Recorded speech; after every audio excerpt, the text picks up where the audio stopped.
Remember when you were a kid and you were going on a field trip? You were up and dressed and ready to go before your parents were up. You know why? Because you knew something unexpected was going to happen.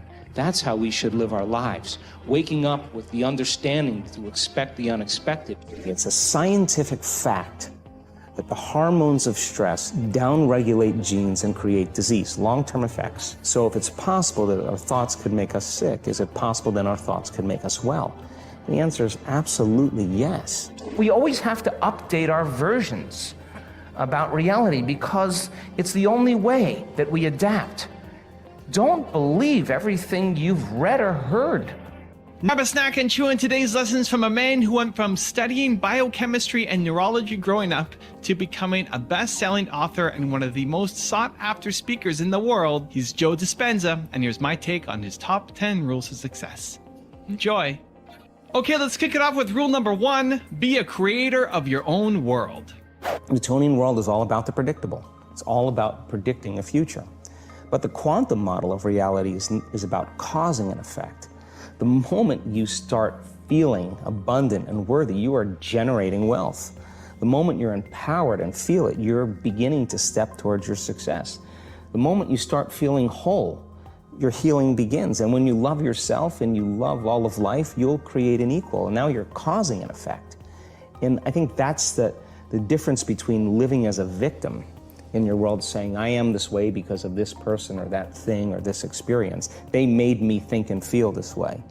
When you switch that around, you become a creator of your world, and you start saying, my thinking and my feeling is changing an outcome in my life. And now that's a whole different game, and we start believing more that we're creators of reality. How do we then go from that, like mechanistically, to begin this visualization process of something that's empowering? It's me in a different state, it's my future self. Is it meditation? What does that look like? If you're not being defined by a vision of the future, then you're left with the old memories of the past, and you will be predictable in your life. And if you wake up in the morning and you're not being defined by a vision in the future, as you see the same people and you go to the same places and you do the exact same thing at the exact same time, it's no longer that your personality is creating your personal reality. Now your personal reality is affecting or creating your personality. Your environment is really controlling how you think and feel unconsciously, because every person, everything, every place, every experience has a neurological network in your brain. Every experience that you have with every person produces an emotion. So some people will use their boss to reaffirm their addiction to judgment. They'll use their enemy to reaffirm their addiction to hatred. They'll use their friends to reaffirm their addiction to suffering. So now they need the outer world to feel something. So to change then is to be greater than your environment, to be greater than the conditions in your world. And the environment is that seductive. So then why is meditation the tool? Well, let's sit down, let's close our eyes. Let's disconnect from your outer environment. So if you're seeing less things, there's less stimulation going to your brain. If you're playing soft music or you have earplugs in, less sensory information coming to your brain, so you're disconnecting from your environment. If you can sit your body down and tell it to stay like an animal, stay right here. I'm gonna feed you when we're done. You can get up and check your emails, you can do all your texts, but right now, you're gonna sit there and obey me. So then, when you do that properly, and you're not eating anything or smelling anything or tasting anything, you're not up experiencing and feeling anything, you would have to agree with me that you're being defined by a thought, right? So when the body wants to go back to its emotional past, and you become aware that your attention is on that emotion, and where you place your attention is where you place your energy, you're siphoning your energy out of the present moment into the past, and you become aware of that. And you settle your body back down in the present moment, because it's saying, well, it's 8 o'clock. You normally get upset because you're in traffic around this time. And here you are sitting, and we're used to feeling anger, and you're off schedule. Oh, it's 11 o'clock, and you usually check your emails and judge everybody. Well, the body's looking for that predictable chemical state. Every time you become aware that you're doing that, and your body is craving those emotions, and you settle it back down into the present moment, you're telling the body, it's no longer the mind, that you're the mind. And now your will is getting greater than the program. And if you keep doing this over and over again, over and over again, over and over again, just like training a stallion or a dog, it's just gonna say, I'm going to sit. And the moment that happens, when the body's no longer the mind, when it finally surrenders, there's a liberation of energy. We go from particle to wave, from matter to energy, and we free ourselves from the chains of those emotions that keep us in the familiar past. And we've seen this thousands of times. In fact, we can actually predict it now on a brain scan. Rule number 2, my personal favorite, invest in yourself. When I'm going through change in my life, or I have a specific outcome that I want to create, I love to get up early in the morning. That's my time. I'm a 4:30 in the morning guy because that's my time. The rest of the day I'm serving, but I love getting up early and changing and working and having some time to myself. And I believe that when I invest in myself, I invest in my future. And that time in my morning, nobody bothers me because that's my time. And because of brain waves and brain chemistry, the door between the conscious mind and the subconscious mind is more open. And so if I get up early and I'm kind of between theta and alpha, I don't have to work as hard. I'm not thinking, I just kind of relax into the moment. In the evening, I always ask myself, how did I do? How was one lifetime in one day? Where did I fall from grace? What happened?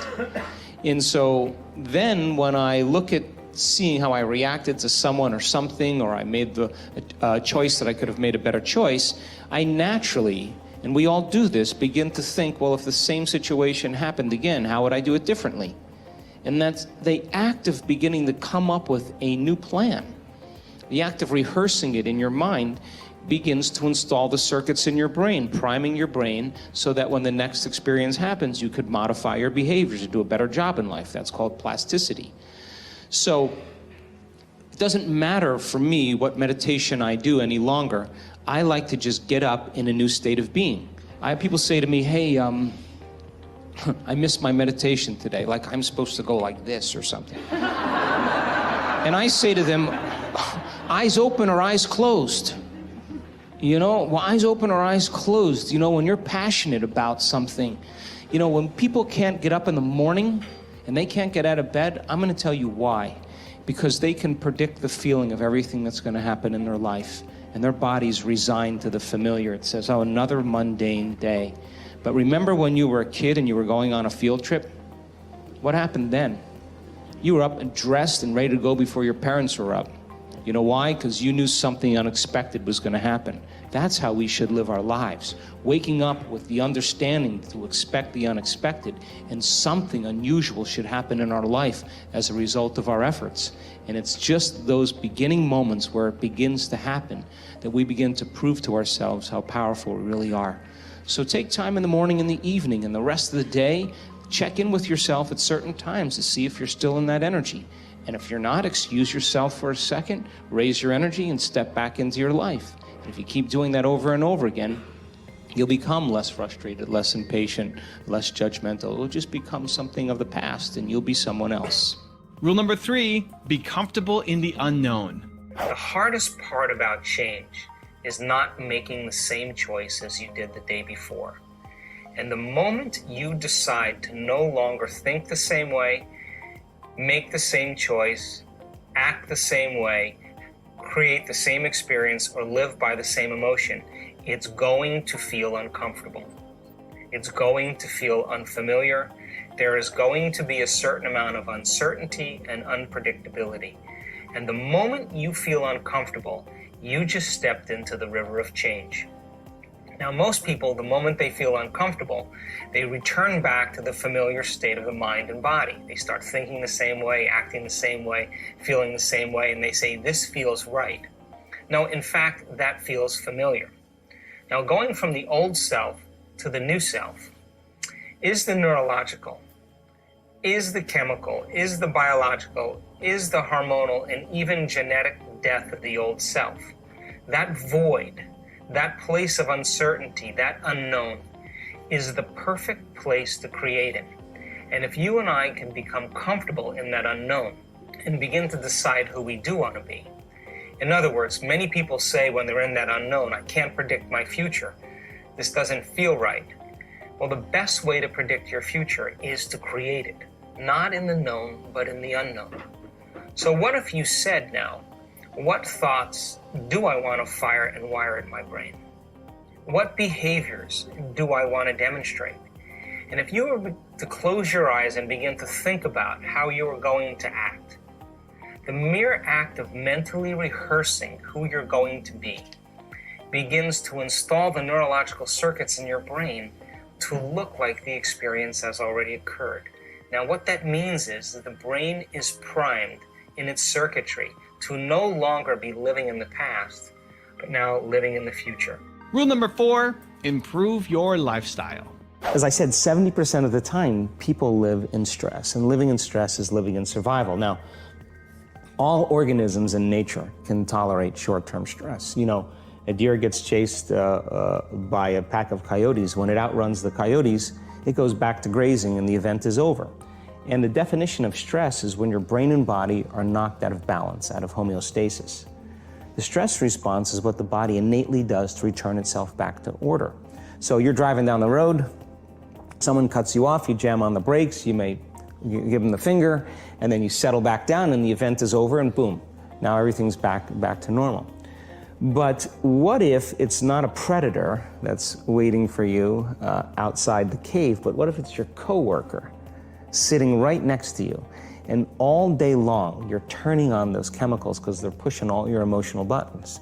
When you turn on the stress response and you can't turn it off, now you're headed for disease because no organism in nature can live in emergency mode for that extended period of time. It's a scientific fact that the hormones of stress downregulate genes and create disease, long-term effects. Human beings, because of the size of the neocortex, we can turn on the stress response just by thought alone. We can think about our problems and turn on those chemicals. That means then our thoughts could make us sick. So if it's possible that our thoughts could make us sick, is it possible then our thoughts could make us well? And the answer is absolutely yes. So then, what are the emotions that are connected to survival? Let's name them. Anger, aggression, hostility, hatred, competition, fear, anxiety, worry, pain, suffering, guilt, shame, unworthiness, envy, jealousy. Those are all created by the hormones of stress. And psychology calls them normal human states of consciousness. I call those altered states of consciousness. So then we tend to remember those traumatic events more because in survival, you better be ready if it happens again. And when the survival gene is switched on, you could have 10 really great things that happen to you in your day. And you just have one bad thing that happens and you cannot take your attention off that unhappy thing because the survival gene is switched on. Many years ago, after the DNA helix was discovered by Watson and Crick, they said the blueprints of life, all diseases are created from genes. Turns out less than 5%, more like 1% of people on the planet are born with a genetic condition like type 1 diabetes or Tay-Sachs disease or sickle cell anemia. The other 95 to 99% are created by lifestyle and by choices. You can take two identical twins, exact same genome. One dies at 51, the other one dies at 85. Same gene, different environment. So all of a sudden they said, we lied. That was wrong. It's not genes that create disease. It's the environment that signals the gene that creates disease. Well, okay, but that's not the whole truth too, because you could have two people working side by side in the same factory. One gets cancer after being exposed to a carcinogenic for 25 years. Both working for 25 years, the other one has no cancer at all. So there must be some internal order that would cause one person to not get it while another one does. So is it possible then, if the environment signals the gene, and it does, and the end product of an experience in the environment is called an emotion, can you signal the gene ahead of the environment by embracing an elevated emotion? We've done the research on this. We measured 7,500 different gene expressions in a group of people that came to an advanced event for 4 days. And we had them doing a seated meditation, a walking meditation, a laying down meditation, a standing meditation. And at the end of 4 days, just 4 days, the common 8 genes that were upregulated, 2 genes to suppress cancer cells and tumor growth, 2 genes for neurogenesis, the growth of new neurons in response to novel experiences and learning, the gene that signals stem cells to go to damaged areas and repair them. The gene for oxidative stress was upregulated. We started seeing all these genes that are very, very healthy to cause the body to flourish. Imagine if people were doing that for 3 months. We also measured telomeres, the little shoestrings on the end of DNA that tell us our biological age. We asked people to do the work, meditation, 5 out of 7 days for 60 days. Measure their telomeres that determine their biological age. 60 days later, 74% of the people lengthened their telomeres. 40% significant change. 20% a very remarkable change. That means that they got a little bit of their life back. If it had lengthened by 10%, they got 10% of their life back. Rule number 5, let go of your past self. Number 5, you can't go to the future holding on to the biology of your past. Decide what thoughts you can bring to your future. Write them down. Thoughts like, I can't, it's too hard, I'll never change, I'll start tomorrow, what's wrong with me, it's someone else's fault. Decide on what behaviors or actions or unconscious habits you have to change. How do you talk? Do you complain? Do you blame? Do you make excuses? Do you feel sorry for yourself? Just become so conscious of those behaviors that you'll never go unconscious again. And lastly, you have to decide what emotions no longer belong in your future. That means if you want to be wealthy, you can't take lack. If you want to be healthy, you can't take insecurity or fear. You got to begin to condition your body to a new mind. Rule number 6, become supernatural. I think we're living in such an amazing time right now. I mean, if you are not being challenged in some way in your life, you're not alive. And all of this is an initiation. And I don't believe that you have to go to any school of ancient wisdom perched in the Himalayas or for information or training any longer. If you see your life as the school, as the initiation, then you can no longer be a victim to your life. You're going to have to meet the challenges in your life from a greater level of mind, greater than the mind that created it. And so there have been plenty of peer-reviewed articles on the power of peace-gathering projects that lower crime, that lower trauma incidences of death and economic growth. It's all related to what's happening right now for us. And it's not enough, though, for us to just focus on peace and expect the world to change, because in the peace-gathering projects, when the event was over, a lot of the crime and violence returned back to its ceiling level again. It's more important for us not only to embody that peace and feel it, but then to demonstrate it. And when we begin to demonstrate it, I think we give people permission to do the same. That means that we can't be preaching peace and then be stuck in traffic and, flipping people off or arguing with your coworker. You don't get to stand up for peace if you have conflict in your life. So when we start that self-contemplative process of looking within, and instead of judging someone or something, look to see if there's an aspect of ourselves within that person or within that situation that we may need to change. And if we're all doing that at the same time, something greater, a greater consciousness is going to emerge. And so I believe that it should never be about a person. It should be about principles. And when we stand up for principles, that creates community. Because you could be one belief or another belief, but if you're sharing the same principles, which are joy and freedom and cooperation and connection, that's what builds communities. So then, everything in our world right now is reminding us of separation.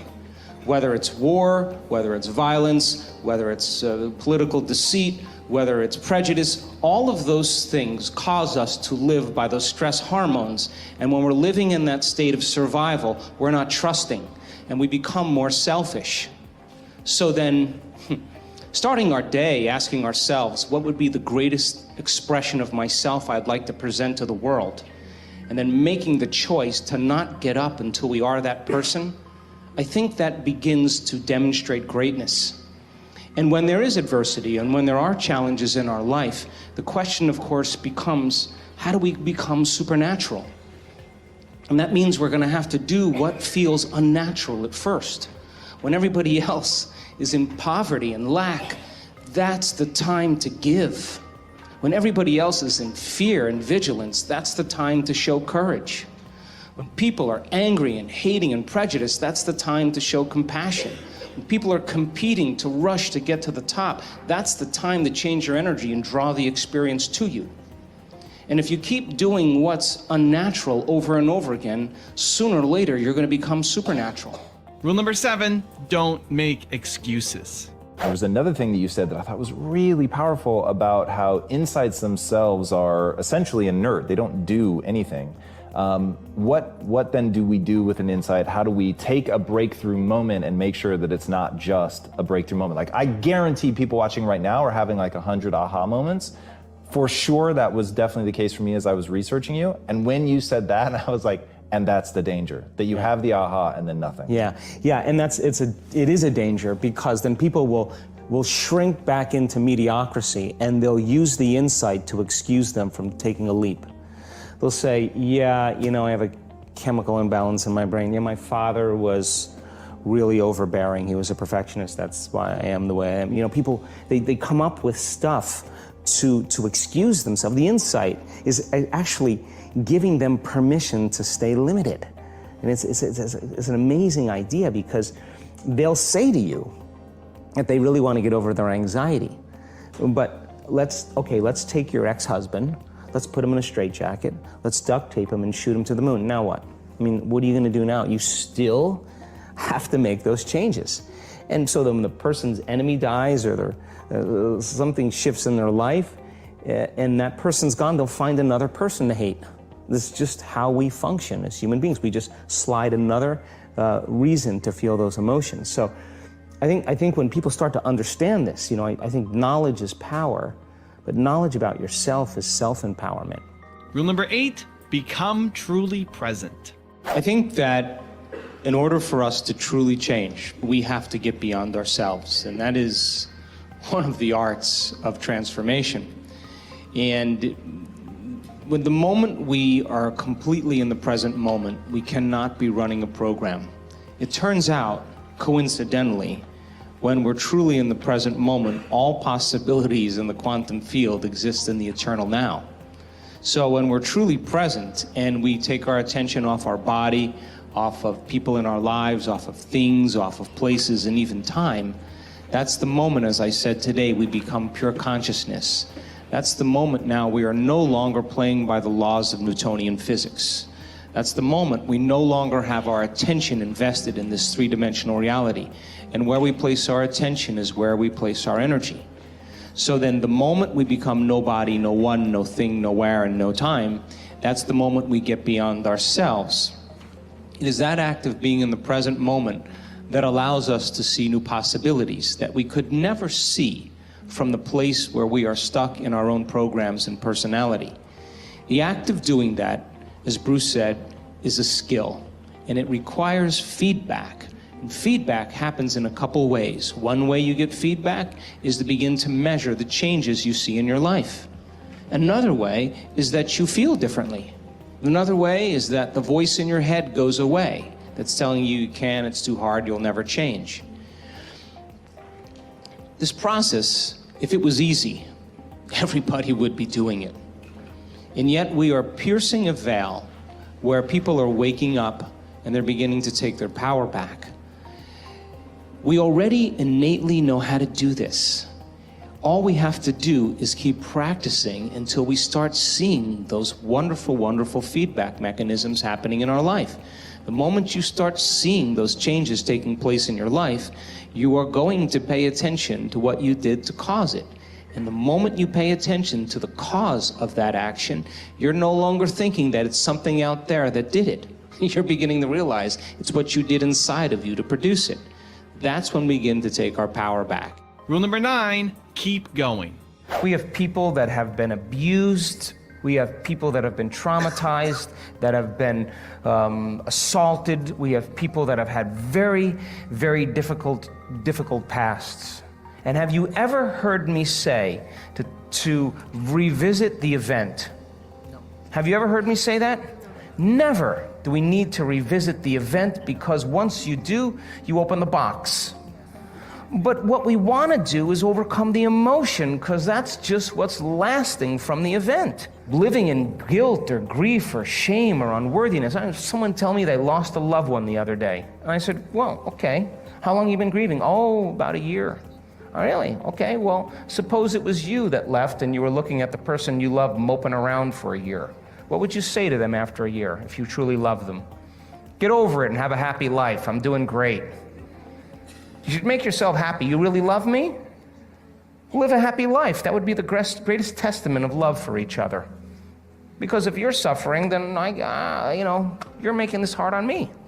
And so then we always have to update our versions about reality, because it's the only way that we adapt. Don't believe everything you've read or heard. It just may not be the truth. There's always a greater truth that you and I can begin to investigate.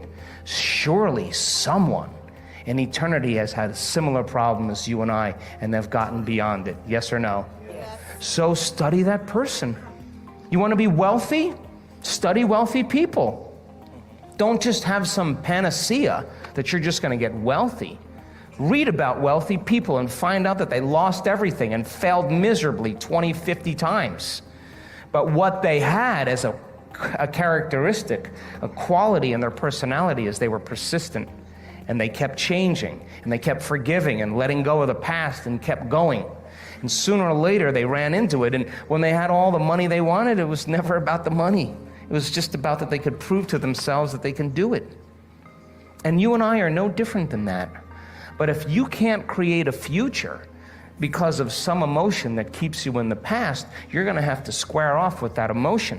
And when you sit down and your body has all those physical sensations and it's getting vigilant and it wants to get up and it wants to move and you're just going, wow, and you're settling it down and you're working with it, you got to agree with me that something greater in you is climbing out of that body. Something greater in you is awakening. And when you're able to overcome those emotions, truly break the addiction, don't you know that you'll return back to your life and face the person that betrayed you? And you will see a part of yourself that you used to be that you no longer are, and you're not going to have anything else but love for them. In fact, you're going to have compassion for them because you're going to realize how stuck they are, and you're liberated and free. And rule number 10, the last one before a very special bonus clip, is think greater than your environment. If you think about this, your senses plug you into your external environment. Everything you're seeing or smelling or tasting or feeling or hearing, all of your 5 senses are affecting your brain. So if you're waking up in the morning and you're going through the same routine behaviors as you did the day before, and you're not in the process of being defined by a vision of the future, then you're for the most part left with the old hardware in your brain from the past. As a matter of fact, your brain is organized to reflect everything you know from the past. So as people wake up and they begin to pay attention to their body, they start to look around in their environment, they start to do typical things, it's the external environment that's turning on different circuits in their brain, causing them to think equal to their environment. And if you have the idea that your thoughts have something to do with your destiny, as long as you're thinking equal to your environment, you keep creating the same reality over and over again. So to change is to think greater than your environment, to think greater than the circumstances in your world, to think greater than the conditions in your life. And I think every great person in history understood this. They were defined by a vision that was much bigger than them. Now I've got a really special Joe Dispenza bonus clip on how to find your passion that I think you're really going to enjoy. But before that, question of the day, I want to know which message in this video resonated more with you. Invest in yourself or don't make excuses. Let me know down in the comments below. Thank you guys so much for watching. I believe in you. I hope you continue to believe in yourself, and whatever your one word is, much love. I'll see you soon, and enjoy the bonus clip. What's the impact that you want to have on the world? I think that the end game for me is to empower people to such a degree that they realize that they need less things outside of them to make them happy, less things outside of them to regulate their moods and their behaviors, and that they begin to use that kind of the power that we all have access to, and to really and to change the world, to make a difference so that there's more peace, there's more wholeness, there's more connection, that we support and love each other, we serve better. And I think that we have to start, for the most part, if everybody's working on themselves and doing their best to present the greatest ideal of themselves to the world, I think the world will be a better place. And so that's my passion, and I'm witnessing it happening now more than I ever thought I would. If you tell yourself a story long enough, you start to believe it. And once you believe it, you act like it. I have tussled with a whale, I done handcuffed lightning, throw thunder in jail. Now you know I'm bad. Only last week I murdered a rock, injured a stone, hospitalized a brick. I'm so mean I make medicine sick.